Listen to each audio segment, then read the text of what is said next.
ఎన్నో ఏళ్ల ఉత్తరాంధ్రుల కళ నెరవేరబోతోంది. కాసేపట్లో ప్రధాని మోదీ భోగాపురం ఎయిర్పోర్టును ప్రారంభించి జాతికి అంకితం చేయనున్నారు. కూటమి ప్రభుత్వం అధికారంలోకి వచ్చిన తర్వాత భోగాపురం ఎయిర్పోర్టు పనులను యుద్ధ ప్రాతిపదికన పూర్తి చేశారు. ఉత్తరాంధ్ర అభివృద్ధికి గేట్వేగా ప్రపంచ స్థాయి ప్రమాణాలతో ఎయిర్పోర్టును తీర్చిదిద్దారు.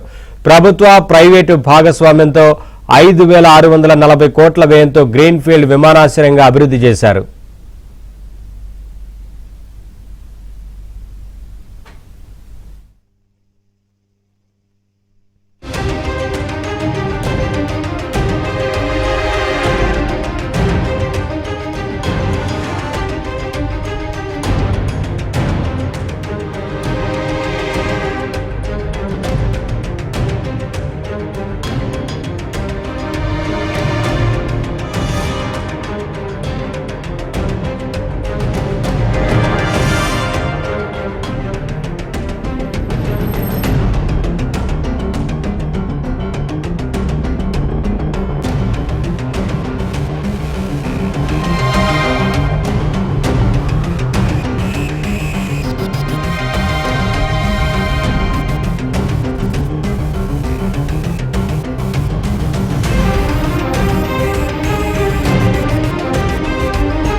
ఎన్నో ఏళ్ల ఉత్తరాంధ్రుల కళ నెరవేరబోతోంది. కాసేపట్లో ప్రధాని మోదీ భోగాపురం ఎయిర్పోర్టును ప్రారంభించి జాతికి అంకితం చేయనున్నారు. కూటమి ప్రభుత్వం అధికారంలోకి వచ్చిన తర్వాత భోగాపురం ఎయిర్పోర్టు పనులను యుద్ధ ప్రాతిపదికన పూర్తి చేశారు.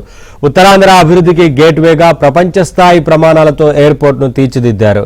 ప్రభుత్వ ప్రైవేటు భాగస్వామ్యంతో 5,640 కోట్ల వ్యయంతో గ్రీన్ఫీల్డ్ విమానాశ్రయంగా అభివృద్ధి చేశారు.